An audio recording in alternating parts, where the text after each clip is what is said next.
오늘 여호수아서 18장 11절에서 마지막 절까지 하나님의 말씀을 가지고 같이 은혜를 나누는 시간 갖도록 하겠습니다. 계속해서 이 여호수아는 땅 분배를 순차적으로 지파별로 진행이 되고 있습니다.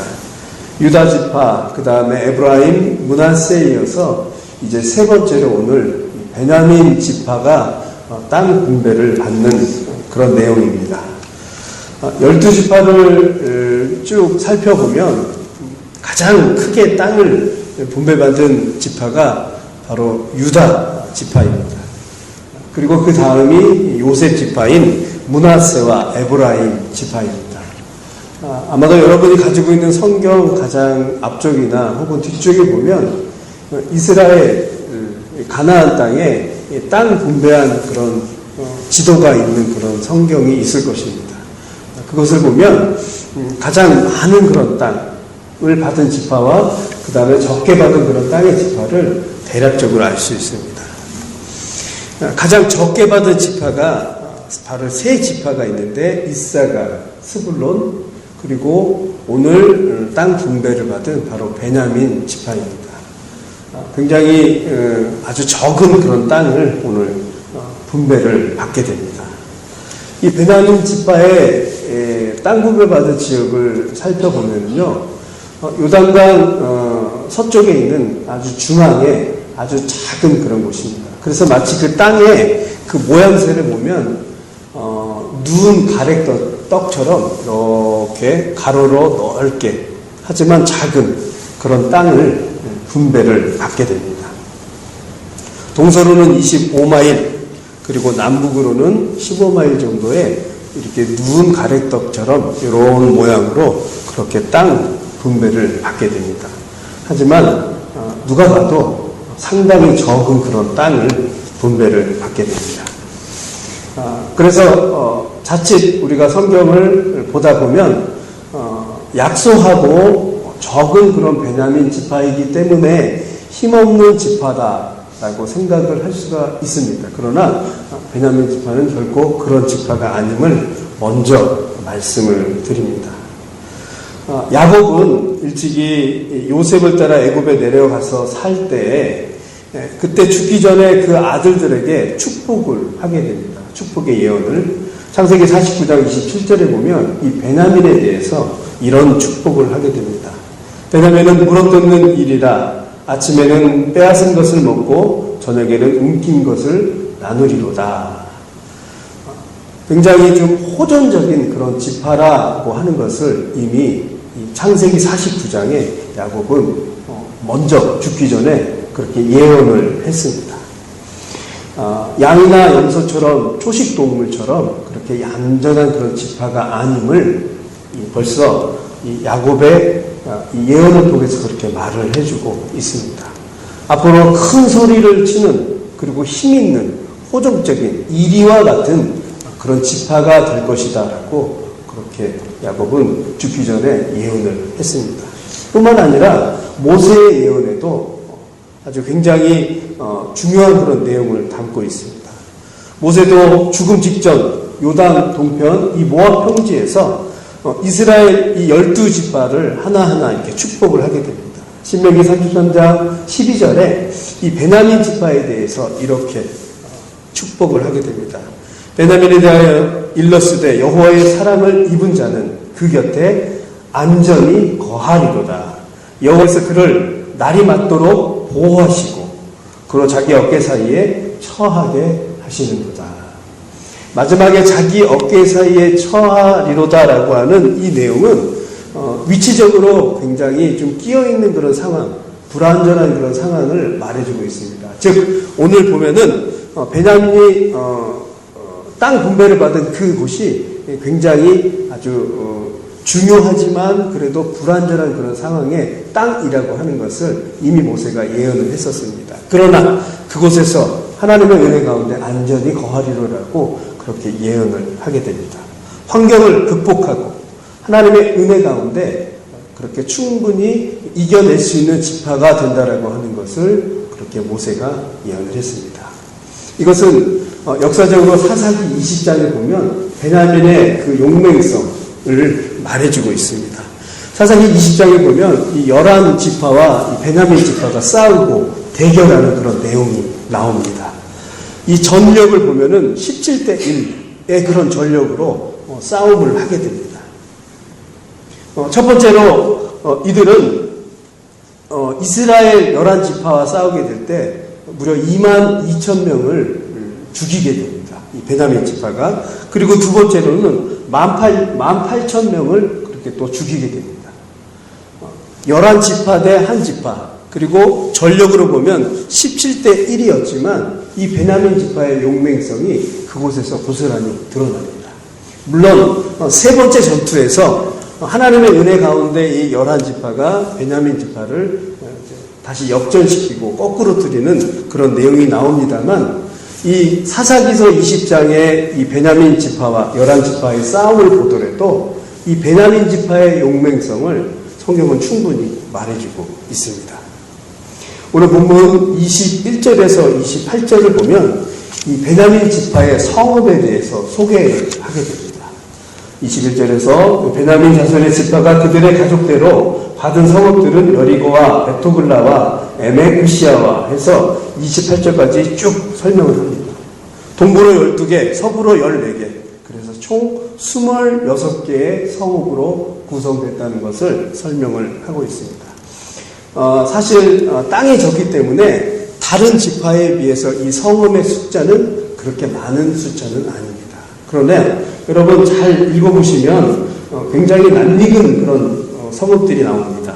여리고도 나오고 베델도 나오고 기브온도 나오고 미스베, 미스바라고 하는 것입니다. 이런 낯익은 그런 그 성읍들이 나옵니다. 즉 예사 성읍이 아니라고 하는 것입니다. 여리고는 어떤 땅이죠? 가나안 침묵이 처음 맞닥뜨렸던 그런 성이 있는 곳이었습니다. 특별히 사무엘이 이곳에서 최초로 선지자 학교를 세운 곳이기도 합니다. 그리고 그곳에서 엘리사라고 하는 최고의 선지자가 나왔던 학교가 바로 여리고에 있는 신학교입니다. 베델 성읍은 어떤 곳이죠? 아브라함과 이삭, 야곱이 하나님께 예배를 드렸던 장소가 바로 베델입니다.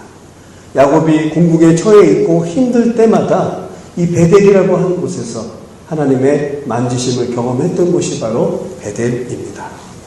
기브온은 어떤 곳이죠? 솔로몬이 1천 번제를 드렸던 장소입니다. 그곳에서 지혜의 왕으로 등극했던 곳이 바로 기브온이죠. 라마는 사무엘의 고향입니다. 이 라마에서 머물면서 하나님께 예배를 드렸던 곳이 바로 이 라마입니다. 미스베, 여러분이 잘 아시는 미스바입니다. 사무엘이 블레셋과 전쟁을 치른 이후에 고백한 곳이죠. 미스바와 센 사이에 돌을 세워놓고 하나님께서 우리를 여기까지 인도하셨다. 에베네셀이라고 이름을 짓죠. 여호와께서 여기까지 도우셨다라고 하는 것을 바로 이곳에서 명명을 한 곳입니다. 특별히 예루살렘, 여러분 잘 아시죠? 이스라엘의 수도이고 또 이스라엘의 성지가 바로 예루살렘입니다. 굉장히 중요한 그런 내용들, 이 성읍들이 바로 이 베냐민 지파의 그 땅 안에 그렇게 있는 곳입니다. 베냐민 땅은 작지만 이스라엘 역사의 아주 중요한 요충지가 이 곳곳에 있는 곳이기도 합니다. 연약한 지파처럼 보이는 것이지만 아주 역사 중에 아주 중요한 것들이 그렇게 이 땅 안에 성취가 되어가고 있다라고 하는 것입니다. 사랑하는 성도 여러분, 우리 그리스도인들은 사실 어쩌면 베냐민 지파처럼 나약하고 아주 작은 그런 존재에 불과합니다. 우리는 총도 없고 칼도 없는 그런 연약한 그런 존재입니다. 세상에 무기가 없다라고 하는 것이죠. 하나님은 우리에게 총도 주시지 않았고 그렇게 또 칼도 주지 않았습니다.